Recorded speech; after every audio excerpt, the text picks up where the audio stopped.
الحمدللہ رب العالمین والصلاة والسلام علی سید الانبیاء والمرسلین اما بعد اعوذ باللہ من الشیطان الرجیم بسم اللہ الرحمن الرحیم والعصر ان الانسان لفی خسر الا الذین آمنوا وعملوا الصالحات وتواصوا بالحق وتواصوا بالصبر صدق اللہ العظیم۔ گرامی قدر سامعین اور محترم ناظرین، آج کا درس قرآن ہمارا سورۃ العصر اور اس کے متعلق سورۃ العصر اگر دیکھا جائے تو قرآن پاک کی چھوٹی سے چھوٹی صورتوں میں شمار ہوتی ہے، اور اگر اس کی جامعیت کا اور اس کے اندر افادیت کا اندازہ لگایا جائے تو یہ قرآن مجید کا خلاصہ سمجھی جا سکتی ہے کہ گویا اس سورت کے اندر اللہ رب العزت نے ہر چیز بیان فرما دی جو قرآن پاک کا خلاصہ سمجھا جائے گا۔ اللہ رب العزت نے قرآن پاک کے اندر شروع کے اندر ہی فرما دیا ذالک الکتاب لا ریب فیہ ھدی للمتقین، کہ یہ کتاب متقین کے لیے ہدایت ہے۔ پھر جب جہاں پر قرآن پاک کے نزول کے بارے میں ہے شہر رمضان الذی انزل فیہ القرآن ھدی للناس، کہ یہ ہدایت کے لیے ہے، لوگوں کی ہدایت اسی کے اندر ہے۔ تو یہ قرآن پاک کی ہدایت یہ اللہ رب العزت نے واضح الفاظ کے اندر فرما دیا، کیونکہ یہ قرآن پاک ہدایت کی کتاب ہے، یہ سائنس کی، جغرافیہ کی، تاریخ کی کتاب نہیں ہے۔ لیکن ہاں یہ بات ذہن میں رہے کہ یہ کتاب اگرچہ تاریخ، جغرافیہ، سائنس کی نہیں ہے، لیکن اس کے اندر آپ کو تاریخ کی باتیں، جغرافیہ کی باتیں، سائنس کی باتیں ضرور مل جائیں گی۔ اس سے یہ نہ سمجھ لیجئے گا کہ یہ ہدایت کی کتاب نہیں ہے، بلکہ یہ اصل میں اس کا موضوع ہدایت ہے، لوگوں کی ہدایت، متقین کی ہدایت۔ تو سامعین گرامی اب چلتے ہیں اس کے ترجمے کی طرف۔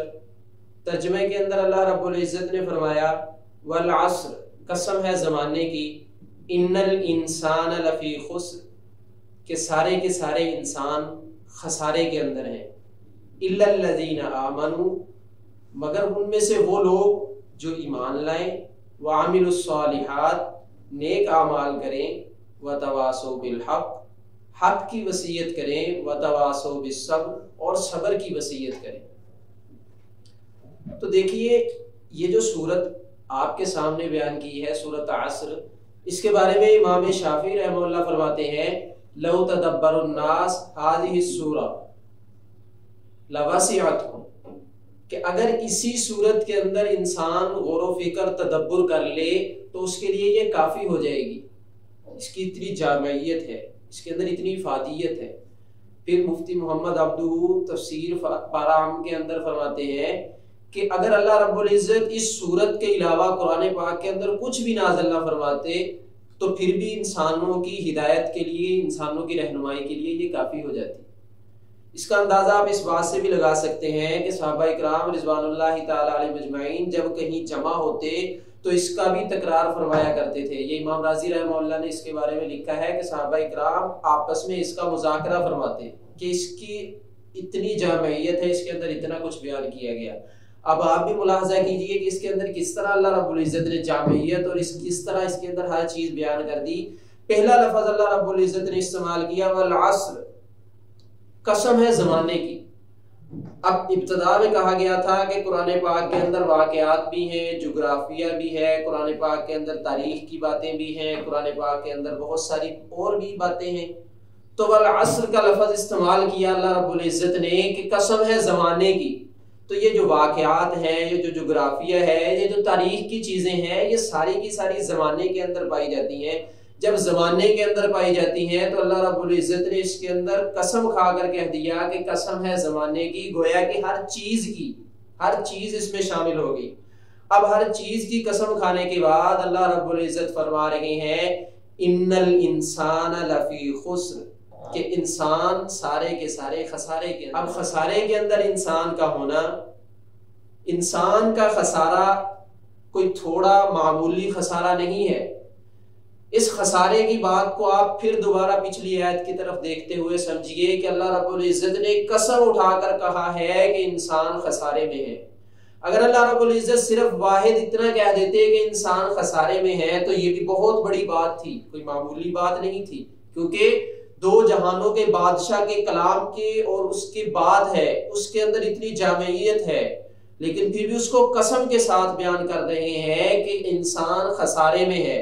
پھر اس خسارے کا اندازہ آپ لگائیں کہ لام تاکید کی استعمال کر کے فرمایا لفی خسر، پھر آگے خسرن کو تفخیم کے ساتھ بیان کیا گیا کہ تفخیم کے اندر انسان یہ سمجھ سکتا ہے کہ کتنا خاص کر دیا کہ کتنا خسارہ ہے۔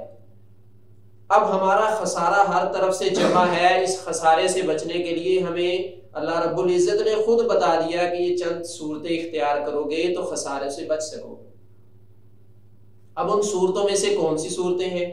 پہلی صورت یہ اختیار کی جائے خسارے سے بچنے کے لیے اِلَّا الَّذِينَ آمَنُوا، ایمان لایا جائے۔ ایمان کیا ہے، کس پر ایمان لانا ہے؟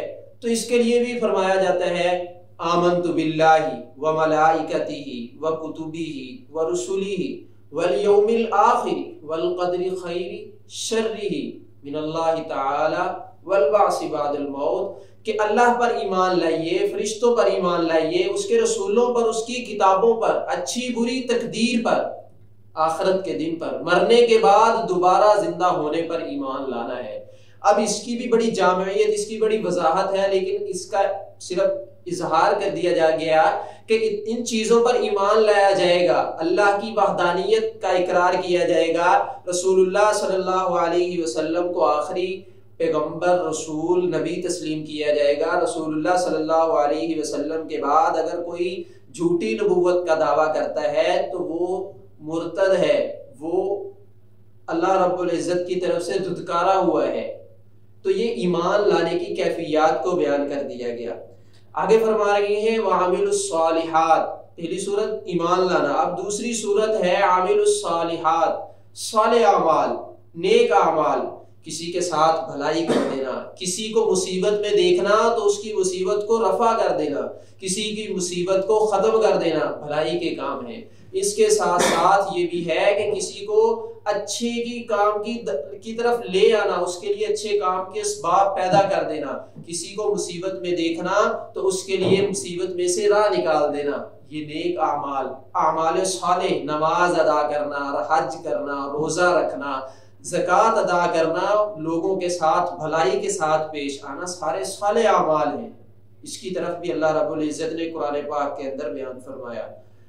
تیسری صورت جو بیان کی گئی ہے کہ جس کے ذریعے سے نجات حاصل کی جا سکتی ہے، بچا جا سکتا ہے، وہ صورت بیان کی گئی ہے وَتَوَاصَوْا بِالْحَقِّ، حق کی وصیت کرنا۔ حق کی وصیت کے اندر امر بالمعروف نہی عن المنکر آ جاتا ہے، اُدْعُ إِلَىٰ سَبِيلِ رَبِّكَ بِالْحِکْمَةِ، کہ حکمت کے ساتھ اللہ کے راستے کی طرف لوگوں کو لانا، یہ سارا کا سارا وَتَوَاصَوْا بِالْحَقِّ کے تحت آتا ہے۔ اب امر بالمعروف کے اندر نیکی کی طرف لانا ہے، اور نہیں عن المنکر کے اندر انسان کو بدی سے بچانے کی کوشش کرنی ہے۔ یہ نہیں ہے کہ میں عبادت کر رہا ہوں میں ہی بڑا پاک باز بن جاؤں، نہیں، لوگوں کی بھی فکر کرنی ہے۔ اور آخری جو تیسری چوتھی صورت بیان کی گئی ہے کہ انسان وتواصوا بالصبر، کہ انسان صبر کرے، کوئی مصیبت آ جائے، کوئی پریشانی آ جائے تو انسان صبر کرے، صبر کا دامن تھام کر رکھے۔ جب صبر کا دامن تھام کر رکھیں گے تو اللہ رب العزت فرماتے ہیں یا ایھا الذین آمنوا استعینوا بالصبر والصلاۃ، کہ اللہ کی مدد کو، اللہ کی استعانت کو طلب کیجئے، حاصل کیجئے نماز کے ساتھ اور صبر کے ساتھ، کہ صبر کا دامن تھامیے، ہمارے ساتھ اللہ کی مدد و نصرت آئے گی۔ یہ صبر جب مکہ کے اندر مسلمانوں کے اندر اوپر ظلم و تشدد تھا تو صبر کا حکم، اس وقت بھی صبر تھا کہ تشددات کو برداشت کیجئے، بدلہ نہیں لیا۔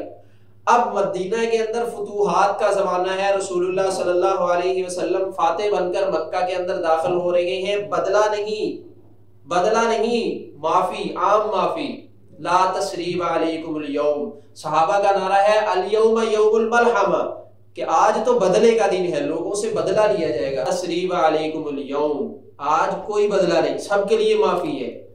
تو یہ ہماری زندگی کے اندر چیزیں آ جائیں، یہ چار چیزیں اگر ہماری زندگی کے اندر آ جائیں گی تو ہماری زندگی میں سے خسارہ نکل جائے گا۔ ہماری زندگی کے اندر وہ چیزیں آ جائیں گی جس سے اللہ راضی ہوتے ہیں اور انسان کامیابی کی راہ پر گامزن ہوتا ہے۔